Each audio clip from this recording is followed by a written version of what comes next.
আসসালামু আলাইকুম রহমতুল্লাহি ওবরকাতুহু। সম্মানিত দর্শক, ডক্টর মোহাম্মদ ইউনূস নির্বাচনের ঘোষণা দিয়েছেন। শুধু ঘোষণা দিয়েই ক্ষান্ত হননি।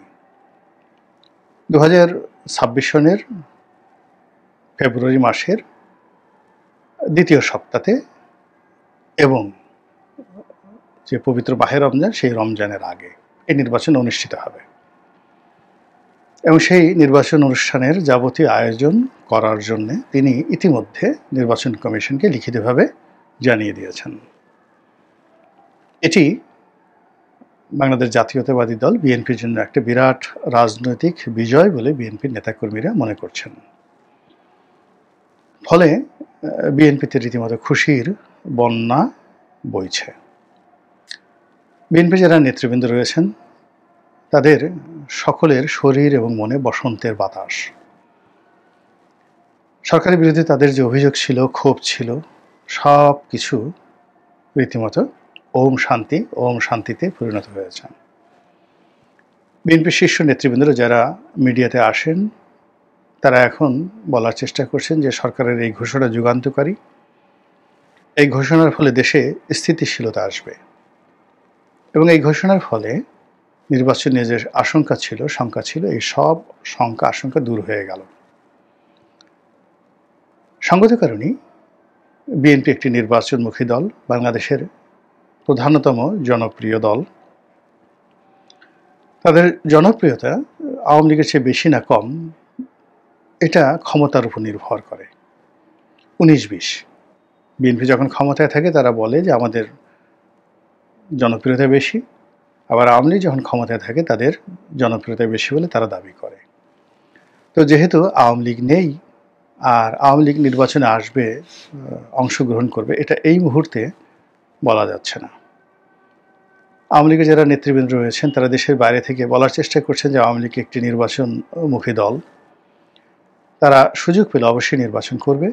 কিন্তু আমার কাছে সেটা মনে হচ্ছে না যে এই মুহূর্তে নৌকা প্রতীক নিয়ে তারপরে আওয়ামী লীগের সাবেক সংসদ সদস্যরা বা আগামীতে যারা এমপি হতে চান তারা নৌকা প্রতীক নিয়ে বিভিন্ন এলাকাতে নির্বাচনী প্রচার চালাবেন, প্রোপাগান্ডা চালাবেন। এটা এই আগস্ট মাস 2025 সন, এটা আমার কাছে অসম্ভব একটা বিষয় মনে হয়। এমনকি আওয়ামী লীগের কোনো নেতা, তাকে যদি বলা হয় যে কিনা দীর্ঘদিন কোনো একটা জেলার সেক্রেটারি হওয়ার জন্য বা সভাপতি হওয়ার জন্য খুব তদবির করত এবং একটি জেলার সেক্রেটারি হওয়ার জন্য 10 কোটি টাকা ঘুষ দিতেও যারা কার্পণ্য করতো না, তো সেই সমস্ত লোকদেরকে যদি এখন বলা হয় যে অমুক জেলার তুমি সেক্রেটারি হবে, তোমাকে উল্টো 10 কোটি টাকা দেওয়া হবে। আওয়ামী লীগের কে এগিয়ে আসবেন কোন জেলার সেক্রেটারি হওয়ার জন্য আমি বলতে পারবো না। আমি কয়েকজনের সাথে কথা বলেছি, তারা বলে যে না, মরে গেল, এই কাজ আমরা করব না। অনেকে আসেন আমার কাছে, কথাবার্তা হয়, অনেকে টেলিফোন করেন, তা আওয়ামী লীগের ভবিষ্যৎ নিয়ে কথাবার্তা বলে। তা আমি বললাম যে ঠিক আছে, ধরুন আপনাদের নেত্রী বঙ্গবন্ধু কন্যা শেখ হাসিনা দয়া করে আপনাকে আওয়ামী লীগের সাধারণ সম্পাদক বানালেন এবং আপনাকে 100 কোটি টাকা দিলেন এবং আপনাকে বললেন যে যাও তুমি বঙ্গবন্ধু এভিনিউতে আওয়ামী লীগের অফিসটা খুলো, অথবা ওখানে ঘণ্টাখানেক দাঁড়িয়ে থাকো বঙ্গবন্ধু এভিনিউতে, অথবা তুমি একটু সুধা সদনে আমার বাড়িটা মেরামত করে ওই বাড়িতে তুমি বউ বাচ্চা নিয়ে থাকো, আর প্রতিদিন বিকালবেলায় একটু যাকে বলা হয় 32 নম্বরে ঘুরে আসবা। এই হলো তোমার ডিউটি, আর কিচ্ছু করা লাগবে না, রাজনীতি করা লাগবে না। অর্থাৎ তোমাকে 100 কোটি টাকা দিলাম, পত্রিকায় বিবৃতি দিয়ে দিলাম যে এখন থেকে আওয়ামী লীগের সাধারণ সম্পাদক অমুক। তার 3টে কাজ। প্রথম কাজ হলো একবার একটু ঘোষণা দিয়ে বঙ্গবন্ধু এভিনিউতে আওয়ামী লীগের অফিসের সামনে দাঁড়িয়ে থাকা, তারপর সুধা সদনে বসবাস করা। 3 নম্বরে আওয়ামী লীগের যে অফিস রয়েছে সেখানে যাওয়ার দরকার নেই, 32 নম্বরে মাঝে মধ্যে গিয়ে একটু দাঁড়িয়ে থাকা। তো অনেক বড় নেতা, আমি দুষ্টুমি করে যখন বলি যে আপনি এই কাজটি করতে সাহস পাবেন কিনা, সে বলে যে না, মরে গেলেও না। তা আমি বললাম যে আপনি এইভাবে ঘোরাফেরা করছেন, আওয়ামী লীগের কথা বলছেন, বিভিন্ন মানুষের কাছে জিজ্ঞাসা করছেন, যারা আওয়ামী লীগ করে না তাদের কাছে জিজ্ঞাসা করছেন আওয়ামী লীগের ভবিষ্যৎ কী। তো এই জায়গাতে হলো আওয়ামী লীগের এই অনেক বড় বড় নেতা তাদের অভিব্যক্তি অ্যাবাউট ইলেকশন, আওয়ামী লীগের লিডারশিপ এবং তার সঙ্গে সঙ্গে নিজের অবস্থান। তো সেখানে আওয়ামী লীগ যেহেতু নেই, নির্বাচন বিএনপিকেই করতে হবে। তো বিএনপি যদি নির্বাচন করে এবং যে সকল রাজনৈতিক দল এখন বাংলাদেশে আছে তারা যদি মোটামুটি আসে, তাহলে তো যে কোনোভাবে শক্তিবত্তা নির্বাচন হলে, জনপ্রিয়তা নির্বাচন হলে বিএনপি 280টা সিট তো পেয়েই যাবে। তো এই জন্য কারা নমিনেশন পাবেন, কারা পাবেন না, কারা ইলেকশনে যাবেন কি যাবেন না, এগুলো নিয়ে গত 1 বছরে যে দ্বিধা ছিল, দ্বন্দ্ব ছিল, সেই দ্বিধা এবং দ্বন্দ্বর পাশাপাশি এখন কে নমিনেশন পাবেন এটা নিয়ে জোর তদবির শুরু হয়ে গেছে। সেই তদবিরে বিএনপি অফিসগুলোতে রীতিমতো চাঁদের হাট বসেছে।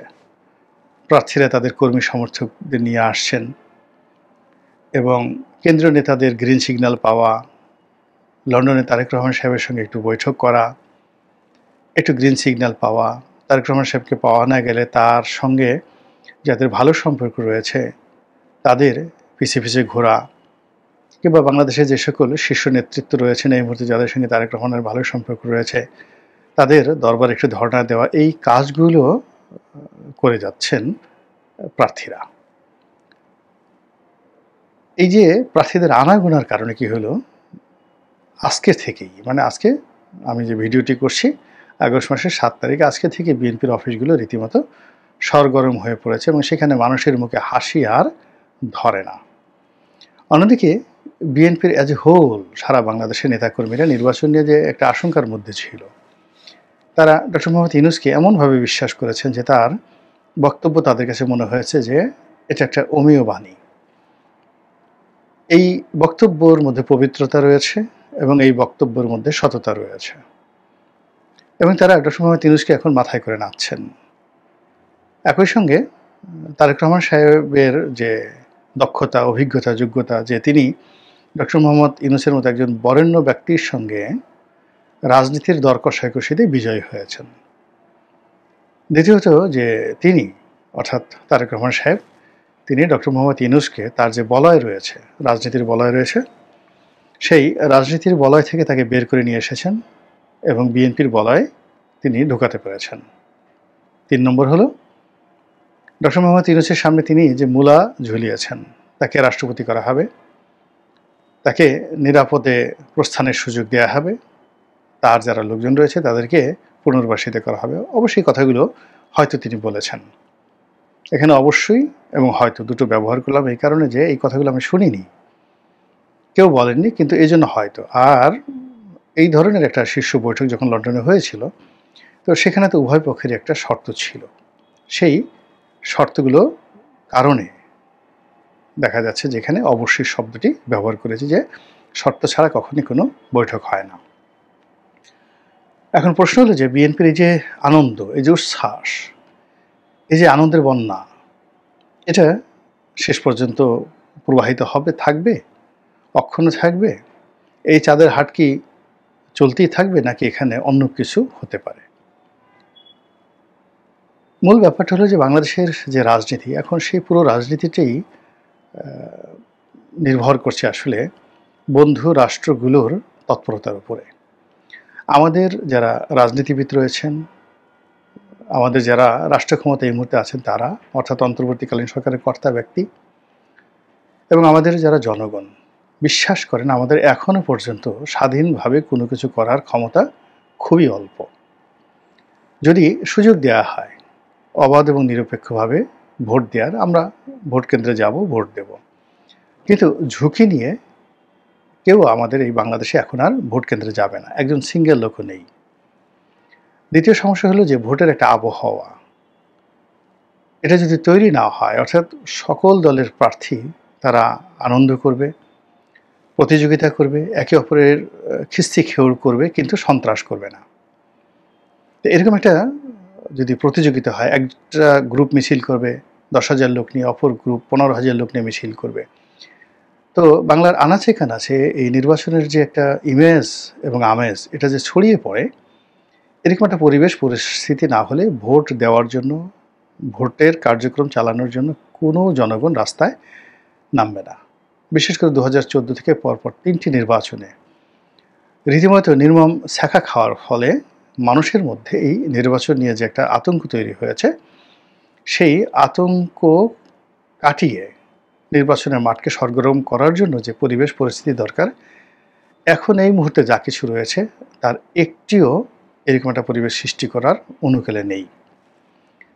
যেমন ধরুন, সেনাবাহিনীর উপস্থিতি, সেনাবাহিনী সম্পর্কে ভীতি, বিশ্বাস, ভালোবাসা যেটা অতীতে ছিল সেটা নেই।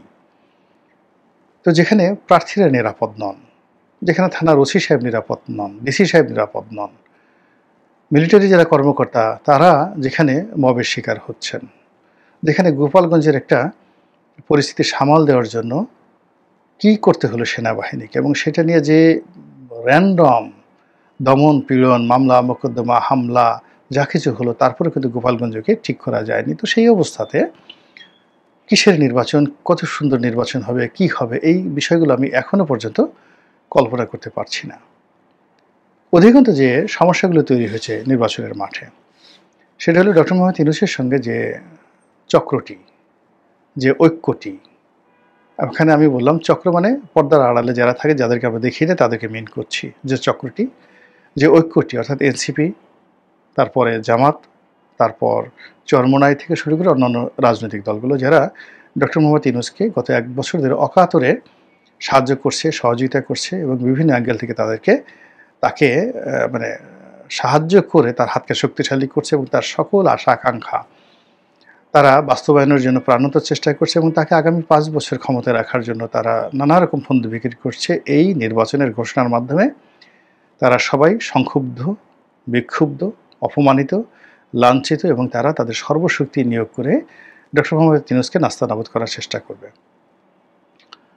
এখানে বোঝার চেষ্টা করুন যে সম্মিলিত রাজনৈতিক দলগুলো এনসিপির নেতৃত্বে তারা যদি এই নির্বাচনকে বয়কট করে, যেখানে সংস্কার হয়নি আমরা নির্বাচনে যাব না, তারা যদি বলে যে আমাদের দাবি মেনে নেওয়া হয়নি, হবে না, আমরা এই নির্বাচনে যাব না, তাহলে চিন্তা করুন সেখানে নির্বাচনে কারা যাবে? বিএনপি যাবে, তার সাথে অন্য যে 2-3টি দল যারা বিএনপির জোট, বিএনপির বিরুদ্ধে তারা দাঁড়াতে পারবে না। তাহলে এই নির্বাচনটি কেমন হবে? ঠিক বিএনপি যেভাবে 15ই ফেব্রুয়ারি নির্বাচন করেছিল, সেই 15ই ফেব্রুয়ারির একতরফা নির্বাচন, যে নির্বাচন করে তারা ক্ষমতা হস্তান্তর করেছিল 1996 সালে, সেরকম একটা নির্বাচন হবে। অথবা ধরুন কোনো দল আসলো না, বিএনপি তার যে সকল বিদ্রোহী প্রার্থী রয়েছে তাদেরকে স্বতন্ত্র দাঁড় করিয়ে দিল, তারপরে তাদের যে সকল জোট রয়েছে সেই জোটের সবাইকে বলল যে আপনারা স্বতন্ত্র দাঁড়ান, আপনাদের সিট ছেড়ে দেওয়া হবে। কিন্তু তাতেও এই নির্বাচনটি 2024 সনের যে আমিডামি নির্বাচন, সেই নির্বাচনের মতো বিএনপি করতে পারবে না, কোনো অবস্থাতেই করতে পারবে না। এবং ভোটাররা, আওয়ামী লীগের ভোটার যদি 5% to 6% এসে থাকে, এখানে 2 থেকে 3% ভোটারও ভোট কেন্দ্রে বিএনপি আনতে পারবে না। এবং এখন যে অবস্থা চলছে দেশে, সেক্ষেত্রে বিএনপির প্রধানতম নেতা তিনি নির্বাচনের আগে দেশে আসবেন, দলের নেতৃত্ব দেবেন, সারা বাংলাদেশে ঘুরে বেড়াবেন, এটাও আমার কাছে এখন অ্যাপ্রোপ্রিয়েট মনে হচ্ছে না। তিনি হয়তো ভাবছেন যে নির্বাচনের ঝামেলাটা যাক, তার দল সংখ্যাগরিষ্ঠতা পাক এবং তিনি প্রধানমন্ত্রী রূপে বাংলাদেশে এসে ডক্টর মোহাম্মদ ইউনূসের মতো ক্ষমতা গ্রহণ করবেন। তো এটা বলতে গেলে আমার কাছে এখন 1% পসিবিলিটি আমি এর মধ্যে দেখছি না। মনে হচ্ছে যে বিএনপি ক্রমশ অসম্ভবের দিকে এগোচ্ছে। বিকল্প যেটা হতে পারে সেটা হলো সকল রাজনৈতিক দলগুলো অংশগ্রহণ করলো, এনসিপি অংশগ্রহণ করলো, জামাত অংশগ্রহণ করলো, বিএনপি অংশগ্রহণ করলো এবং 2018 সনে যে রাতের ভোট হয়েছে, ওই রাতের ভোটের একটা আপগ্রেড ভার্সন 2026 সনে এই জাতিকে উপহার দেওয়া হলো। আবার দেখুন যে 2018 সন যে রাতের ভোট হয়েছিল, সেই রাতের ভোটে কিন্তু বিএনপি স্বতঃস্ফূর্তভাবে শেখ হাসিনার আহ্বানে অংশগ্রহণ করেছিল, আমিও গিয়েছিলাম। আমরা মাঠে যাওয়ার পরে অর্থাৎ 2018 সনের ডিসেম্বর মাসের 16-17 তারিখে আমরা বুঝতে পারি যে আমরা সবাই একটা ফাঁদের মধ্যে পড়ে গেছি। কিন্তু বিএনপি যারা শীর্ষ নেতৃত্ব, বিশেষ করে তারেক রহমান সাহেব, তিনি তো লন্ডনে, তিনি তো বুঝতে পারছেন না যে তার প্রার্থীরা বাংলাদেশে সত্যিকার অর্থে কিভাবে বিপদে পড়েছে। তো কাজেই তাকে আশ্বাস দিতে দিতে দিতে দিতে এমন একটা সময় নিয়ে যাওয়া হলো যখন আর প্রার্থিতা প্রত্যাহার করার সময় ছিল না।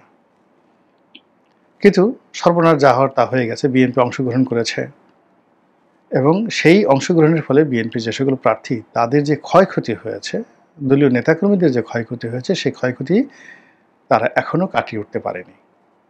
তো একইভাবে ধরেন 2026 সনে যদি বিএনপি, তারেক রহমান সাহেব লন্ডনে, এবং তিনি হুকুম দিয়ে দিলেন যান আপনারা সবাই যান, যাওয়ার পর সবাই মাঠে গেল, মাঠে পরিবেশ পরিস্থিতি মোটামুটি স্বাভাবিক রাখার চেষ্টা করলো, বা বিএনপি যেভাবে চায় সেভাবে তাদেরকে করতে দেওয়া হলো। বিএনপির লোক মহা খুশি, তারা ইচ্ছা করলে শিল পিটাতে পারবে, ইচ্ছা করলে যা ইচ্ছা তাই করতে পারবে। এইভাবে তারা কয়েকটা দিন সময় পার করে দিল। পার করে দেওয়ার পর যখন প্রার্থিতা আর প্রত্যাহার করার সময় থাকবে না এবং বিএনপি বলতে পারবে না যে আমরা নির্বাচন থেকে নিজেদেরকে প্রত্যাহার করে নিলাম, ওইরকম একটা পরিস্থিতির মধ্যে যদি 2018 সনে নাটক আবার হয়, এবং এবার আর রাতের ভোটের দরকার নাই, এবার একটা রেজাল্ট শিট তৈরি করে রাখা হলো। সেই রেজাল্ট শিটে দেখা গেল বিএনপি 52টা সিট পেয়েছে, এনসিপি 73টা সিট পেয়েছে, জামাত 75টা সিট পেয়েছে, অন্যান্য ছোটো ছোটো দল সব মিলিয়ে রিজনেবল একটা সিট পেয়েছে। তখন ওই যে এনসিপি নেতা নাসির উদ্দিন সাহেব যে টেলিভিশনে কয়েকদিন আগে বলেছিলেন যে বিএনপি বড়জোর 50টি থেকে 100টি সিট পেয়ে